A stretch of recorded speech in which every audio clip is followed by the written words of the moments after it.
அனைவருக்கும் வணக்கம். நாம இப்போ பாக்கியலட்சுமி சீரியலில் என்னெல்லாம் சுவாரஸ்யமான விஷயங்கள் நடக்குதுன்னு பார்க்கலாம் வாங்க. நம்ம ராதிகா ஒர்க் ஃப்ரம் ஹோம் அப்படிங்கிற மாதிரி வீட்டில் உட்காந்து வேலையை பார்த்துக்கிட்டு இருக்காங்க. அந்த சமயத்தில் நம்ம கோபி என்ன பண்ணுறாருன்னா ராதிகாவுக்கு கால் பண்ணுறாங்க. கால் பண்ணதுமே ராதிகா எப்படி இருக்க, மையோ எப்படி இருக்கா, ஸ்கூல் போயிட்டாலாம், சாப்பிட்டியா அப்படின்னு சொல்லிட்டு நானெல்லாம் விசாரிக்கிறாங்க. நம்ம ராதிகாவும் கூடவே எல்லாத்துக்கும் பதில் சொல்லிட்டு கோபி நீங்கள் எப்படி இருக்கீங்க அப்படிங்கிற மாதிரி கேட்குறாங்க. உடனே கோபி வந்து நான் நல்லா தான் இருக்கேன் ராதிகா, ஏன்னா நேற்றுலேருந்து புதுசாக 2 டேப்லெட் வந்து எக்ஸ்ட்ரா ஆட் பண்ணியிருக்காரு டாக்டர் அப்படின்னு சொல்ல உடனே ராதிகா வந்து பயந்துறாங்க. என்னாச்சு கோபி, ஏதாச்சும் ப்ராப்ளமா, எதுக்கு எக்ஸ்ட்ரா டேப்லெட் அப்படிங்கிற மாதிரி கேட்குறாங்க. உடனே கோபி வந்து இல்லை நேற்றுக்கு வந்து சடனாக திரும்பவும் எனக்கு நெஞ்சு வலி வர மாதிரி ஆயிடுச்சு, அதாவது நெஞ்சு வலியில் மயக்க வர மாதிரி தான் ஆச்சு. வீட்டில் இருக்கிற எல்லாரும் எனக்கு நெஞ்சு வலி வந்துடுச்சுன்னு பயந்துட்டாங்க.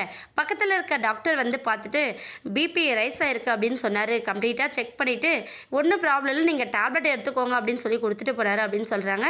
பேசி முடிச்சுட்டு சரி நம்ம கோபி வச்சிடறாங்க. உடனே நம்ம ராதிகா என்ன பண்ணுறாங்கன்னா சரி இதுக்கப்புறம் நம்ம இங்கே இருந்தால் நல்லா இருக்காது, கோபி இமிடியேட்டாக போய் பார்க்கணும் அப்படின்னு சொல்லிட்டு அங்கேருந்து உடனே கிளம்பி வராங்க. கோபி வர அந்த சமயத்தில் நம்ம கோபி 2 பேரும் சந்தோஷமாக பேசிக்கிட்டு இருக்காங்க. இது எல்லாத்தையுமே ராதிகா வந்து வெளியிலேருந்து பார்க்குறாங்க. ராதிகாவை பார்த்ததும் கோபி வந்து வா ராதிகா அப்படின்னு சொல்லிட்டு ராதிகாவை கூப்பிட்டு உள்ளே உட்கார வைக்கிறாங்க. ராதிகாவும் கோபி மேலே ரொம்ப கேரிங்காக தான் நடந்துக்கிறாங்க. கோபி எப்படி இருக்குது, சரி நீங்கள் இங்கே பார்த்ததே ஓகேன்னு நினைக்கிறீங்களா, நீங்கள் வாங்க நம்ம வேறு ஹாஸ்பிட்டல் போய் பார்க்கலாம் அப்படின்னு சொல்லிட்டு ராதிகா கூப்பிட கோபி வந்து இல்லை ராதிகா நான் இப்போ நல்லா தான் இருக்கேன் அப்படிங்கிற மாதிரி கோபி சொல்கிறாங்க.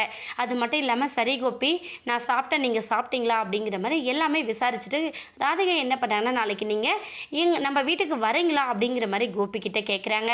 உடனே நம்ம இனியா என்னது இவங்க பட்டு வராங்க, டேடியை வீட்டுக்கு வான்னு கூப்பிட்றாங்க, டேடி ஒரு வேளை போயிட்டு வரோம் அப்படிங்கிற ஒரு பதட்டத்தோடு நம்ம இனியா ஒரு பக்கம் முழிக்க உடனே கோபியோட ஃபேஸ் ரியாக்ஷனே டோட்டலாக சேஞ்ச் ஆகுது. ஏன்னா நம்ம இங்கேருந்து போயிட்டோம் அப்படின்னா அம்மாவோட நிலைமை என்ன ஆகும் அப்படிங்கிற மாதிரி நம்ம கோபி வந்து யோசிக்க ஆரம்பிக்கிறாங்க.